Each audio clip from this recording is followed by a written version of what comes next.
Hello and welcome to my channel. For those of you who have seen the movie Killer Klowns from Outer Space, you might recognise the Terenzi Brothers.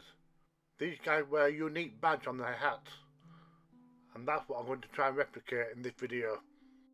And also it's worth sticking around to the very end as I have a surprise for you all. I managed to find these silicone doll head moulds online. They're about the right size to replicate the clown face on their badges.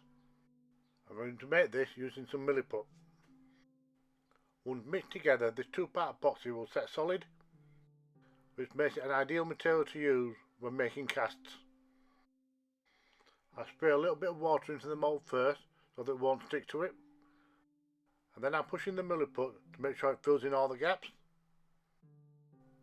This stuff is quite sticky, so I need to keep adding water so that I can manipulate it, and then when I'm ready it should just pop straight out.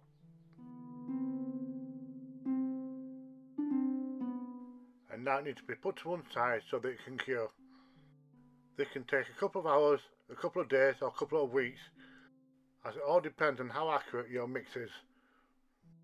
But once it has cured, I place it on some scrap 5mm Foamex and then proceeded to mark out where the ruffles are going to go, because this is a clown after all. And once it's all drawn out, I cut it out with a craft knife. At the bottom is a pom-pom. I need to make sure I don't cut that off.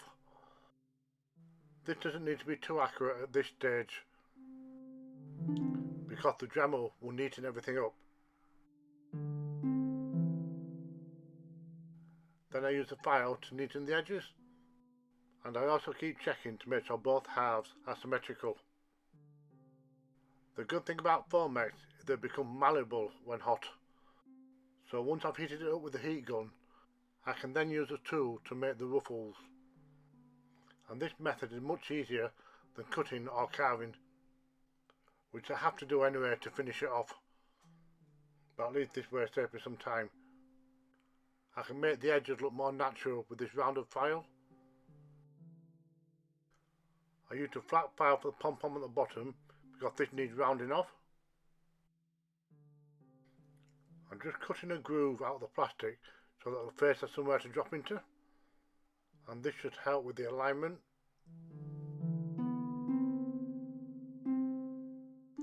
As you can see here, it slots into place nicely. The forehead is quite large, so I just need to stand it back a little bit, as I need to mix up some more milliput and make the hat. If you watch the film carefully, you'll see the badge has been made out of cheap material, and the hat appears to be made out of tissue paper. I'm wanting mine to be a little bit more hard wearing and more durable, plus I'm hoping to make some cast out of this. With this hat being so thin, I'm struggling to get it to retain its shape, as it's wanting to fall apart on me. So I'm just going to get it as close as I can for now, and then I'll fix it once it's cured. It took a few days for it to become hard enough to work with, but at least now I can use a file to straighten the edges, and I can also use some sandpaper to sand it down and try and make both halves even. This process is a little bit of a pain, but will pay off once I do the casts, and I'm able to make identical perfect copies. And the first thing I need is some sort of container. Foil is very good for small castings as it's waterproof, and providing I don't make any tears, I won't have any leaks. After folding it over to increase the thickness, I end up with a little open box, and this has to be deep enough to cover the item. And this is the two-part silicone that I bought online. It comes with mixing cups and stirrers. I only wear a single glove for this process, so basically I have a dry hand and a messy hand. I pour both halves into the old mixing cup, then I pour them both into a large paper cup I found in the cupboard.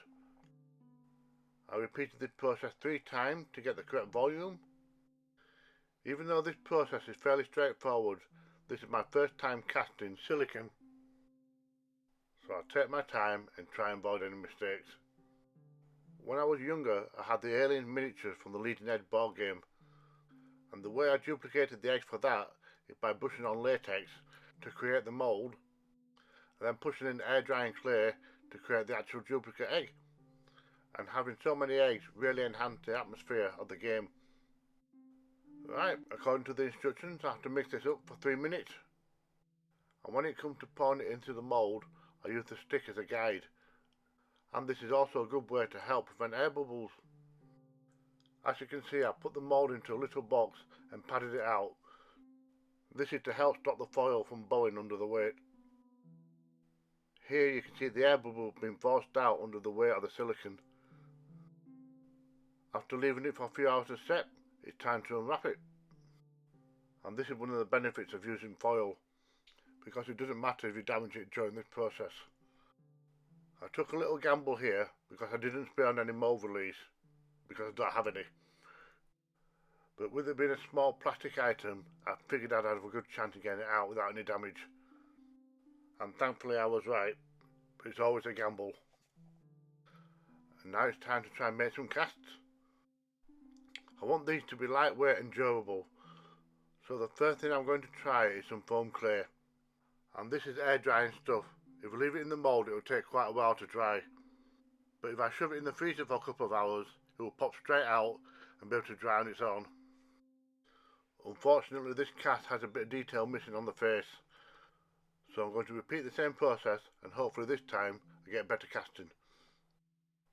Because if foam clay doesn't work, I'm going to have to use a heavier material. Well, unfortunately, even though the foam clay is extremely light, it is coming out a little bit soft, so I'm losing detail. So I'm switching on to resin, and I've not used this stuff since I was a teenager in my experimental years, where I used to cast a lot of my own moulds, and I recognised the smell immediately, and it brought me back to those years. And this stuff comes in two parts. You've got your resin, then in a smaller bottle you've got your hardener. I'm pretty good at going by eye on these things, so I'm going to guess how much I need.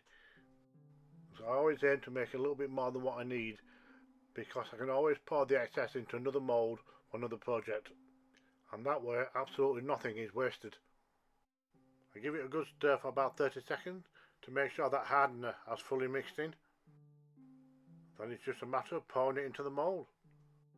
It's always good practice to pour it onto the mixing stick first, as this breaks the fall and helps to reduce bubbles. I let it cure for 3 hours, and now I'm keen to see the results. And thankfully it looks like it came out perfectly, although I won't be able to tell properly until I get a coat of primer on it and turn it opaque. I'm going to make 2 pairs of these, so I better get cracking and get the rest done. Now I have a coat of paint on them, I can see what I'm doing. I clean them up using the usual methods of sanding and filing, and this is mostly to clean up any overspills from the casting. Once fully cured, resin is quite durable, so you need a bit of elbow grease for this. Right, and these guys need to be magnetised, so I just need to select some which will fit the same size as my drill bit. Then I create the holes using my Dremel, hoping that nothing cracks or shatters. And once the holes are deep enough, I super glue the magnets in place. They say you should never work with children or animals. I say you should never work with children or animals or magnets, as these little guys have a life of their own and are very easily led astray. For me, the glue couldn't set fast enough. But for some added insurance and to help fill in the remaining gaps, I also gave them a coat in UV resin. This stuff sets fast when exposed to UV light, which is perfect when you don't have time to deal with sticky fingers or drips. And then off camera I coated all the clowns in white, and then cracked on with the painting. And now even though these clowns are physically identical, the colour schemes are both different. Because these badges are only seen for one scene in the movie, it's hard to get a good reference on them. So I'm matching up the colours as best as I can. The best way to work out whose badge belongs to which brother is that Paul's cone is red and Richard's is blue. As I said earlier, I'm making 2 pairs of these. One pair I'm keeping for myself, and another pair that I'm giving away. Stick around until the end of the video to see who gets the other pair, and it's worth the wait. And once the painting's all finished, I just need to seal it in, because after all these are going to be handled, so I don't want the paint coming off. These badges can be worn on clothing by placing this metal bar behind the material, or they can be attached to any metallic surface, like my fridge. I'm pretty pleased with how these turned out, especially since there wasn't much to go on regarding the source material, so I had to take some creative liberties. So anyway, the person who received my other set of badges is none other than Rich Terenzi himself, played by comedian and actor Mike Siegel. So I need now to greenlight my script for Killer Klowns 2. In space, nobody can hear I scream. Thank you for watching. Don't forget, if I can do it, so can you.